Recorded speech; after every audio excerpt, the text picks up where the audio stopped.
Every time I begin to record a video for this channel, I immediately think, so this is what my channel is now, providing updates about the NBA and NBA players during this very difficult time in humanity's entire history. So what's going on, guys? Your boy TheFlightMike back again with some more NBA news. Really quickly, guys, if you're brand new to my channel and you haven't subscribed yet for whatever reason, please take a moment to subscribe, turn notifications on, and like this video so we could help the channel grow. If you happen to like football, I'm covering NFL free agency on my football channel, Microphone. And make sure you're following me on Instagram at TheFlightMike, TikTok, and Twitch, because I'm probably going to be streaming on Twitch as soon as this video is over. That's a 45-second freaking intro, so get off my back. So what's going on, guys? A lot of you guys know what's going on with the Utah Jazz. It hasn't been a very pretty picture, and it hasn't been a very pretty scenario because Rudy Gobert, I'm sure you all know, was very irresponsible prior to contracting the illness that he has. Went ahead, touched a bunch of microphones, made an entire joke about it to the media back when the situation that we are in right now, wasn't as serious, and as a result, he eventually ended up contracting the illness. So a lot of his Utah Jazz teammates weren't exactly happy with him. Of course, they wouldn't be happy with him because he was making a joke of a serious situation, and the very thing he was making a joke out of ended up happening to him. And at the time, you have to understand, the Utah Jazz are still in a place where they are incredibly competitive in one of the most competitive conferences in the NBA, and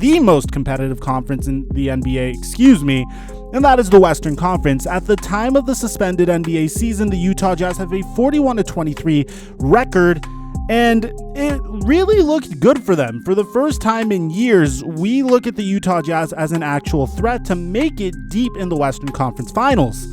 And then this happened. And then came the reports that, according to Adrian Wojnarowski, that even once the suspended regular season is over, even once the NBA resumes, which I made a video documenting when it would resume, it will probably resume sometime early in June at the soonest. It could be even later than that. And once it does resume, it could either resume back into the regular season or it could go on into the playoffs. It really depends on what Adam Silver feels like is the best case of action.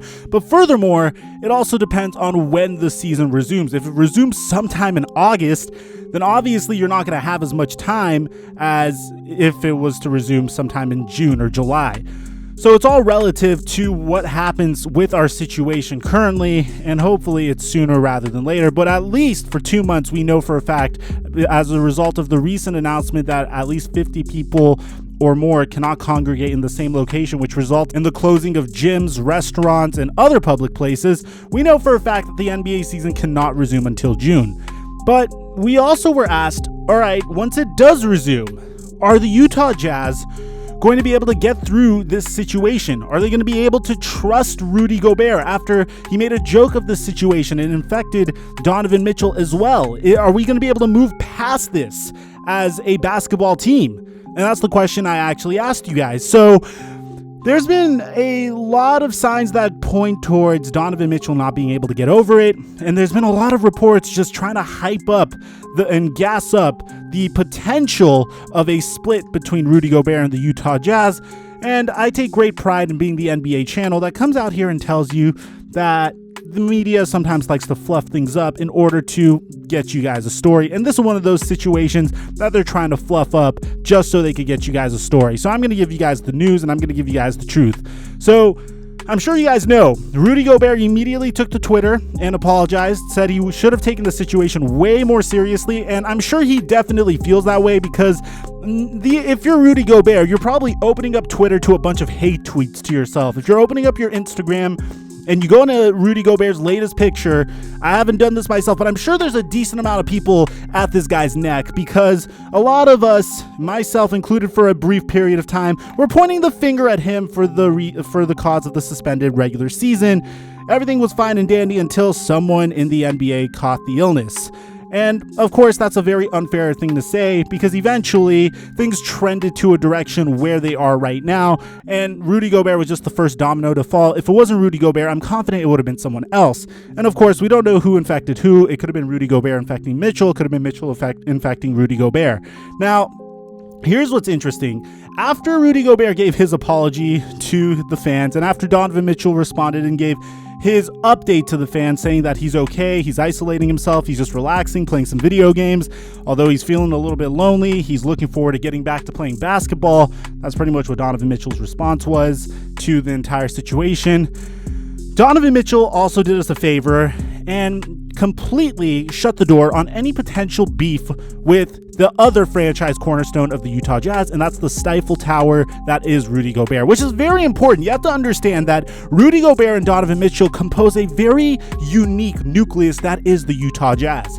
All those trades, all the players, everything that they do, everything that the Utah Jazz does is in order to build a successful team around their defensive-minded center and their defensive anchor, which is Rudy Gobert, and of course, their offensive superstar, which is Donovan Mitchell. But Donovan Mitchell had this interview with GMA's Kelly McCarthy in regards to how he feels about Rudy Gobert. And he had this to say: "It took a while for me to kind of cool off, and I read what he said and I heard what he said, so I'm glad he's doing okay." And he continued on to say, and this is his response to Rudy Gobert's apology: "At the end of the day, neither him or I have children at home. I know I have teammates that have children, staff that have children at home, so I'm glad that we're able to kind of contain it as much as possible."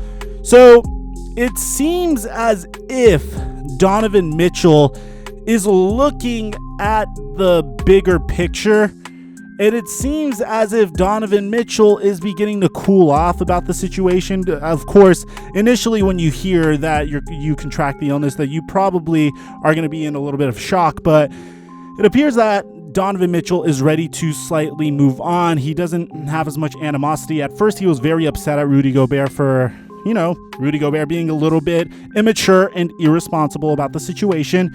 And now he seems ready, way more happy about the fact that Rudy and him don't have children at home, that they're doing everything they can to contain what's happening, and hopefully they'll be able to get back on the floor and play basketball with one another really soon. Now, I'm sure you guys have also heard that Christian Wood of the Detroit Pistons recently tested positive as well, and I wasn't able to get a video about that. I was enjoying one of my final few days at the gym, so if you guys weren't made aware of that situation, that is news as of 2 days ago. Now, I'm really unsure when basketball is going to return, and I'm very unsure about what kind of content to bring you guys other than news content that typically gets demonetized for mentioning the entire situation. I don't know if you guys know, but any YouTuber that talks about our current situation directly, which is why I don't even refer to it by name in my videos, automatically gets demonetized. So I've been trying my best to make content that doesn't exactly focus on our situation, and in the event in the future that I have to make a video exactly on the situation at hand, it'll probably be on my Instagram at TheFlightMike. But just for you guys to know that any YouTuber that makes video content on the situation will automatically get demonetized. So let me know in the comment section down below, what do you guys think about the situation? Do you think Donovan Mitchell and Rudy Gobert are going to be able to get past this? Because I really hope they do so. The Utah Jazz have so much potential. Once they acquired Jordan Clarkson in that mid-season trade for Dante Exum, they really had their foot on the gas pedal and they never let go. They really looked like one of the more promising teams in the Western Conference, and I really thought that they could have at least made it to the second conference championship or conference finals, of the Western Conference. So and you have to think, they are a very, very deep team. It's more than just Mitchell and Gobert. Like, their entire they made some alterations to the starting five. They added Royce O'Neal to the starting five, and I think they were experimenting with bringing Mike Conley off of the bench. Mike Conley started to get a grasp of the offense as well, which is a very complex offense. A lot of people don't talk about how difficult it is to master the Quinn Snyder offense that the Utah Jazz run. But once you understand it, it becomes this very sophisticated offense that only you understand and no other team could pick apart, that's very difficult to dissect, and it becomes a Greg Popovich-esque type scheme that could absolutely dominate in the modern NBA. So I'm sorry to go on that brief tangent.